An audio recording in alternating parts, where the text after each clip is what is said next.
Hello, मैं Manoj Kumar, assistant professor chemistry, government college Kota. देखिए, आज जो हम पढ़ेंगे वो पढ़ेंगे परमाणु जो चल रही थी हमारे पीरियोडिक प्रॉपर्टीज़, उसमें हम आयनन विभव कर चुके थे। आयनन विभव के बाद में हमारा आता है इलेक्ट्रॉन बंधुता। ऐसे क्यों कितने बच्चे हैं जिनको पीरियोडिक टेबल याद नहीं है? वे सभी एक सबसे पहला काम तो ये करें कि आप पीरियोडिक टेबल याद करें। जब तक आपको ये एहसास नहीं होगा कि आप एक वर्ग में ऊपर से नीचे आने पर क्या चीज़ को घटा रहे हैं, बढ़ा रहे हैं, इसे एक क्रमबद्धता में हम लिखते हैं। देखिए, कोई भी चीज़ एक बार ध्यान रखें, अगर हम वर्ग में ऊपर से नीचे आएंगे और हमारी बात करते हैं हम सबसे पहले किसकी बात करते हैं? हम परमाणु आकार की बात करते हैं। ऊपर से नीचे आने पर हम क्या बढ़ता है, जबकि बाएं से दाएं जाने पर वो घटता है। ठीक है, जबकि इलेक्ट्रॉन बंधुता होगी, आयनिक विभव हो गया और इलेक्ट्रॉन नेगेटिविटी होती, ये तीनों ही क्या जस्ट अपोजिट होते हैं। अर्थात ये तीनों क्या करते हैं? ऊपर से नीचे आने, एक वर्ग में ऊपर से नीचे आने पर तो क्या होते हैं? सामान्यतः की बात है, सामान्यतः इनके ऊपर से नीचे नीचे जब आते हैं तो क्या करते हैं? ये घटते हैं, इनके जो मान घटते हैं, और जबकि बाएं से दाएं जाने पर ये बढ़ाते हैं। अब आते हैं इनके अपवाद स्वरूप या जो भी इसके जो टर्म और कंडीशंस हैं वो आते हैं। हाँ, अब जैसे सबसे पहली बात, अब जैसे वो परमाणु आयन विभव चले गया, अब दूसरी बात आती है इलेक्ट्रॉन बंधुता की, जो कि तीसरा पॉइंट आता है। इलेक्ट्रॉन बंधुता, इलेक्ट्रॉन बंधुता अर्थात इलेक्ट्रॉन को बांधना, इलेक्ट्रॉन को बांधता तत्वों के इलेक्ट्रॉन ग्रहण करने की प्रवृत्ति को दर्शाती है। यह एक अबंधित परमाणु का गुण है। किसी तत्व की इलेक्ट्रॉन बंधुता को निम्नलिखित परिभाषित किया जा सकता है। किसी उदासीन, एक एक शब्द को ध्यान से सुनिएगा, किसी उदासीन विलगित गैसीय परमाणु, उदासीन है, किसी प्रकार को आयन नहीं है, किसी उदासीन विलगित गैसीय परमाणु, गैसीय स्टेट में है, अर्थात जिसमें इलेक्ट्रॉन जो है आराम से मूवेबल हैं, घूम रहे हैं, कि निम्नतम अवस्था में उसके संयोजकता कोश में एक इलेक्ट्रॉन जोड़ने पर मुक्त ऊर्जा उस परमाणु की इलेक्ट्रॉन बंधुता कहलाती है। देखिए, बारतम कोश के इलेक्ट्रॉन, ठीक है, अब उसमें अगर एक इलेक्ट्रॉन और जोड़ दें, इलेक्ट्रॉन को बंद कर दें, इलेक्ट्रॉन को बंधुता, इलेक्ट्रॉन को जोड़ना, बारतम ऊर्जा के कोश में एक इलेक्ट्रॉन को जोड़ना, तो क्या कहलाता है? आपका इलेक्ट्रॉन बंधुता कहलाता है। अब इसमें क्या होता है कि इलेक्ट्रॉन जोड़ने पर, इलेक्ट्रॉन अगर जोड़ते हैं, जोड़ने पर क्या एनर्जी मुक्त जो होती है वो क्या कहलाती है? प्रथम इलेक्ट्रॉन बंधुता कहलाती है, वो इलेक्ट्रॉन बंधुता कहलाती है। परंतु नॉर्मल कंडीशन में क्या होता है? एक बार तो आपकी एनर्जी बांधने पर क्या मुक्त होगी, परंतु कई बार क्या है, उसको देनी भी पड़ जाती है ना। तो क्या है बात, क्या है, प्राय किसी तत्व में एक इलेक्ट्रॉन जोड़ने पर ऊर्जा मुक्त होती है, अर्थात यह एक ऊष्माक्षेपी एक्सोथर्मिक प्रक्रिया है। परंतु एक इलेक्ट्रॉन जोड़ दिया, अब उसके बाद दूसरा इलेक्ट्रॉन जोड़े तो कैसे होगा फिर ये? तो दूसरा इलेक्ट्रॉन जोड़ने पर हमेशा ऊर्जा अवशोषित होती है, एब्जॉर्ब होती है, अर्थात हमें ऊर्जा देनी पड़ती है। अतः ये एक ऊष्मा शोषी, जैसे बोलते हैं एंडोथर्मिक प्रक्रिया होती है। जाहिर सी बात है, फर्स्ट टाइम पे जब आप इलेक्ट्रॉन जोड़ेंगे तो इलेक्ट्रॉन जोड़ने पर क्या होगा, चूंकि उसके अंदर अभी क्षमता है और इलेक्ट्रॉन लेने की, तो आसानी से क्या है, इलेक्ट्रॉन जुड़ते ही एनर्जी रिलीज हो जाती है। परंतु अब उसकी मान लो कैपेसिटी कंप्लीट हो गई, वो उदासीन हो गया। अब आप उदासीन होने के पश्चात आप उसके बाद में आप इलेक्ट्रॉन जोड़े, जबरदस्ती थोड़ी जुड़ेगा वो, तो वो जोड़ने पर क्या आनाकानी करेगा, अर्थात आपको अल्ट्रा एनर्जी दे के फिर उसको जोड़ना पड़ेगा। तो ऐसे टाइम पे ये एक्सोथर्मिक एंडोथर्मिक प्रक्रिया हो जाती है, क्योंकि ऋणावेशित परमाणु में तो उपस्थित इलेक्ट्रॉन नए आने वाले इलेक्ट्रॉन पर उच्च प्रतिकर्षण बल लगाते हैं, और ऋणायन में तो ये समस्या बहुत भयंकर बढ़ जाती है। पहले से ही एक इलेक्ट्रॉन एक्स्ट्रा पड़ा हुआ है, अब आप और एक्स्ट्रा कैसे जोड़ पाओगे? तो आपको बहुत ज़्यादा एनर्जी देनी पड़ेगी। अतः नए आने वाले इलेक्ट्रॉन को प्रवेश कराने के लिए इलेक्ट्रॉन ऊर्जा, जो ऊर्जा होती है, देनी पड़ती है। इसलिए प्रथम इलेक्ट्रॉन बनता है ऋणात्मक, जबकि अन्य धनात्मक होती है। ये आपका क्वेश्चन हमेशा पूछा जाता है। कि ऐसा क्यों होता है। ठीक है, तो एक क्वेश्चन तो आपका तैयार हो गया। दूसरा ये हो गया तैयार कि आपकी इलेक्ट्रॉन बंधुता की डेफिनेशन क्या है। अब आता है इसको प्रभावित करने वाले कारक। परमाणुवीय आकार, ये सीधी सीधी बात है, मैंने अभी जैसे बताया था, ऊपर से नीचे आने पर परमाणु आकार क्या होता है, बढ़ता है, जबकि इसका घटता है। तो जस्ट अपोजिट हो गई। ठीक है, क्यों होता है ऐसा? जितना परमाणु का आकार बड़ा होगा उतने आसानी से क्या है, इलेक्ट्रॉन बंधुता, इलेक्ट्रॉन क्या उसको जोड़ना उतना ही क्या होगा, कठिन होगा, है ना। और छोटे वाले में इलेक्ट्रॉन जोड़ना उतना ही आसान होगा। जैसे पॉजिटिव है तो उसमें आराम से इलेक्ट्रॉन जुड़ जाएगा, इलेक्ट्रॉन चाहिए उसको। ठीक है, तो और पॉजिटिव जितना होता जाएगा उसमें क्या होता है, उसका परमाणु जो आकार है वो क्या छोटा होता जाएगा। ठीक है, तो उसमें आसानी से क्या इलेक्ट्रॉन बनता, वह उसमें आराम से इलेक्ट्रॉन बनता जो होते हैं, उसमें मुक्त ऊर्जा की मान होती है, वो एक्सोथर्मिक रिएक्शन हो जाती है। दूसरा आता है प्रभावी नाभिकीय आवेश। प्रभावी नाभिकीय आवेश बढ़ने से भारतम कोश के इलेक्ट्रॉन पर नाभिक का आकर्षण बल तो बढ़ता है, जिससे नया आने वाला इलेक्ट्रॉन जो था प्रबलता से नाभिक द्वारा आकर्षित होता है, अतः अधिक ऊर्जा मुक्त होती है, जिससे इलेक्ट्रॉन बंधुता का मान और भी बढ़ जाता है। तीसरा अगर आपको आता है परिरक्षण प्रभाव। ध्यान से देखें, आपको ये कॉन्सेप्ट समझ में आना चाहिए, उसके बाद आप सब जोड़ लेंगे। परिरक्षण प्रभाव, जाहिर सी बात है, एक इलेक्ट्रॉन है भारतम कोश का, जिसको आपका इलेक्ट्रॉन परिरक्षण प्रभाव अर्थात बीच वाले इलेक्ट्रॉनों की जो परीक्षण क्षमता है वो बढ़ गई। ठीक है, बढ़ गई तो क्या हुआ, उसने जो जो भारतम कोश का इलेक्ट्रॉन उससे वो ढीला बन गया, तो उस इलेक्ट्रॉन को निकालना तो आसान हो जाएगा, परंतु उसमें और इलेक्ट्रॉन जोड़ना मुश्किल हो जाएगा। अर्थात परिरक्षण प्रभाव जितना ज़्यादा होगा, इलेक्ट्रॉन घनता उतनी ही कम होएगी। अर्ध भरे पूर्ण भरे, अरे भैया अर्ध भरे और पूर्ण भरे दोनों में मोस्ट स्टेबल होता है, तो आप एक इलेक्ट्रॉन में नहीं जुड़ पाओगे तो क्या होगा, इलेक्ट्रॉन घनता बहुत ज़्यादा मैक्सिमम हो जाएगी। वर्ग में आपने कहा कि ऊपर से एक वर्ग में ऊपर से नीचे जाने पर इलेक्ट्रॉन घनता के मान में कमी होती है, जबकि ऊपर से नीचे जाने पर परमाणु आकार बढ़ता जाता है, जिससे नाभिक के आकर्षण बल भी कम होता है और कम ऊर्जा मुक्त होती है। यह आपकी इलेक्ट्रॉन घनता की आवर्तिता है।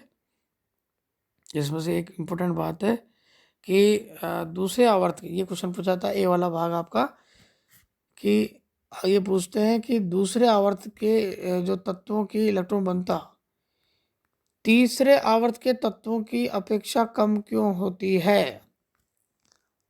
क्योंकि दूसरे आवर्त के तत्वों का इलेक्ट्रॉन जो घनत्व अधिक होता है, जिससे नए आने वाले इलेक्ट्रॉन को ग्रहण करना उच्च इलेक्ट्रॉन प्रतिकर्षण के कारण कठिन होता है। इसी कारण क्लोरीन की इलेक्ट्रॉन बंधुता फ्लोरीन से उच्च होती है। सामान्यतः तत्वों में क्लोरीन की इलेक्ट्रॉन बंधुता उच्चतम होती है।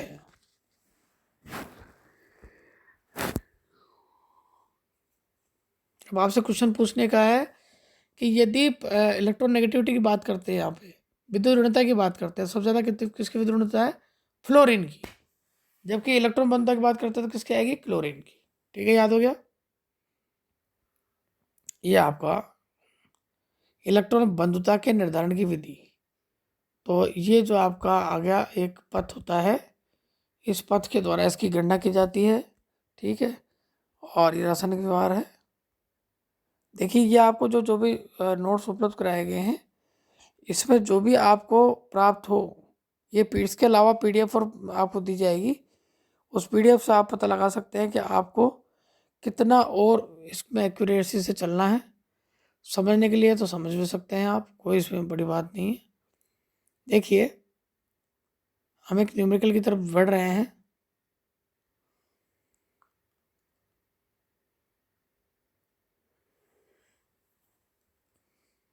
ये है, देखिए आपकी ईए इलेक्ट्रॉन एफिनिटी या इलेक्ट्रॉन बंधुता की बात करते हैं। देखिए एग्जांपल है, या अपवाद भी बोल सकते हैं इसको।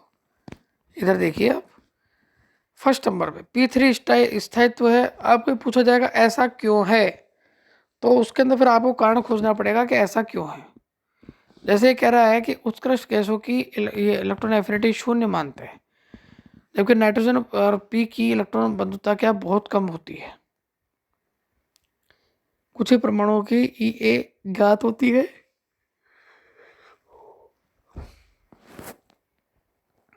देखिए, क्षारीय मृदा धातु जिसका बेरिलियम और मैग्नीशियम इत्यादि जिसमें होते हैं, इत्यादि में, क्योंकि क्या उनसे आवर्त में आते हैं, ये आते हैं दूसरे वर्ग में इलेक्ट्रॉन जोड़ने के लिए ऊर्जा देनी पड़ती है। ये जब पहले से वो स्टेबल है, स्थायित्व में है, तो अब उसमें आप इलेक्ट्रॉन कैसे जोड़ोगे? तो ऐसे इलेक्ट्रॉन पे इलेक्ट्रॉन जोड़ोगे और फिर उसमें आप एनर्जी निकले तो संभव ही नहीं है। तो अगर आपकी एनर्जी निकलने के बजाय क्या होता है, उसमें आपको एनर्जी देनी पड़ती है, तब जाके वो जुड़ पाते हैं। तो यहाँ पे क्या होगा, ई ए के मान क्या धनात्मक हो जाते हैं, क्योंकि ग्रहण किया हुआ इलेक्ट्रॉन जो होता है उच्च ऊर्जा स्तर के पूर्णतः रिक्त पी उपकोष में पाया जाता है। ठीक है, इसलिए पहले सेकंड वर्ग के सदस्यों के इलेक्ट्रॉन एफिनिटी के मान को शून्य माना जाता था। थर्ड आवर्त के तत्वों की इलेक्ट्रॉन घनता दूसरे आवर्त के संगत तत्वों की इलेक्ट्रॉन घनता से अधिक होती है। देखिए ये इतने सारे इसके एग्जाम्पल है।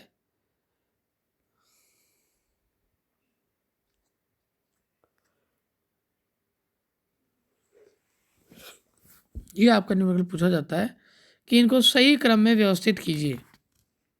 ठीक है, द्वितीय आवर्त करने का तो जो आपका बेरिलियम में है उसकी तुलना में नाइट्रोजन की अधिक है, फिर उसके बाद बोरोन की अधिक है, फिर कार्बन की, फिर ऑक्सीजन की, और फ्लोरीन सबसे मैक्सिमम भगाव का आता है।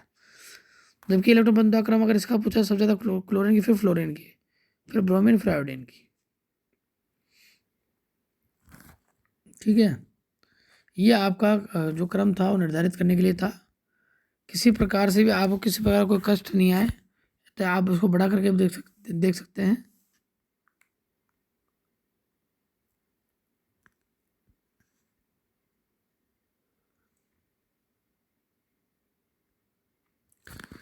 अब आता है इसके निर्धारण की विधि। इलेक्ट्रॉन बनता का सीधे ही प्रायोगिक तथा सैद्धांतिक विधि द्वारा निर्धारण नहीं किया जा सकता। भाई आप इसको कैसे सैद्धांतिक रूप से कहेंगे कि सैद्धांतिक है ना? इलेक्ट्रॉन बनता की गणना जो होती है परोक्ष रूप से बोर्न हेबर चक्र के द्वारा की जाती है, क्या की जा सकती है। बोर्न हेबर चक्र जो है आयन यौगिकों की संभावना क्यू तथा आयन विभव और इलेक्ट्रॉन बनता ऊर्ध्वपातन ऊर्जा इलेक्ट्रॉन उत्पादन के मध्य संबंध बताता है। इसे निम्न प्रकार से क्या MgCl2 के निर्माण से हम समझ सकते हैं। जाहिर सी बात है, सबसे पहले Mg था, ये जो कि आपका सॉलिड था, सॉलिड से आपने इसको गैस में डाला, गैस में डाल के आपने क्या किया,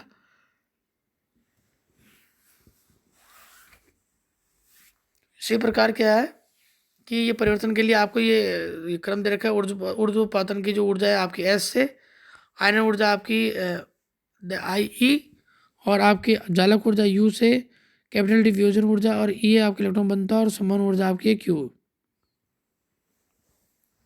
ये ग्राफ होता है जिससे बता देते हैं कि भाई आपका ये पूरा का पूरा क्या है, चक्र है, बोर्न हेबर साइकिल बोलते हैं इसको। इसके क्या है, जैसे आपका एक आयनिक ठोस कैसे बन पाता है उसके लिए दिया जाता है ये। और अब आपको पढ़ते हैं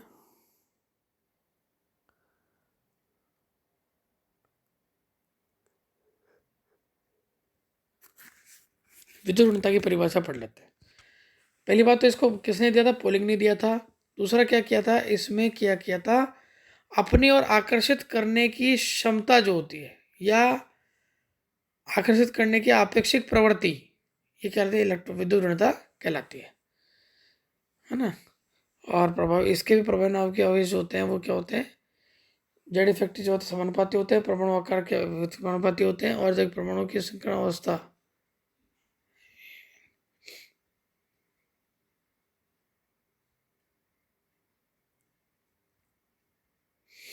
देखिए कार्बन की विद्युत ऋणता का क्रम जो होता है वो ये है कि SP जितना S लक्षण प्रतिशत S लक्षण जितने ज़्यादा होंगे उसका मान विद्युत ऋणता का उतना ही ज़्यादा होगा। ठीक है, इसी प्रकार अगर आपको धनावेशी स्पीशीज के लिए विद्युत ऋणता का मान क्या होता है और भी ज़्यादा समझने वाला है, आप देख लीजिए उसे।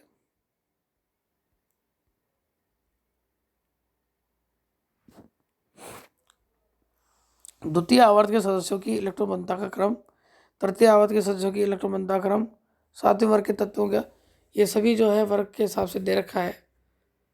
अब आपको ये देखना है कि किस प्रकार से आप इसे सीख पाते हैं। इलेक्ट्रॉन बंधुता के बाद में आती है विद्युत ऋणता। विद्युत ऋणता जो है अपने आप बहुत ही इम्पोर्टेंट है। और पहले आप देखिए, इससे पहले ये आए हम ये बता देना चाहते हैं कि किसी प्रकार के सेकंड के आवर्त के सदस्यों के अंदर IP1 तथा IP2, तो IP1 की वैल्यू क्या है ये आपको दे दी जाएगी और कहेंगे कि बताइए IP2 की वैल्यू निकालो। ठीक है, तो ध्यान से आप अपवाद का ध्यान रखते हुए चलेंगे और इस प्रोग्राम इस पूरे के पूरे इलेक्ट्रॉन बंधुता का जो चैप्टर है ये कंप्लीट होता है। इसके बाद में आप विद्युत ऋणता का नेक्स्ट चैप्टर स्टार्ट करेंगे। ठीक है, तब तक के लिए थैंक यू।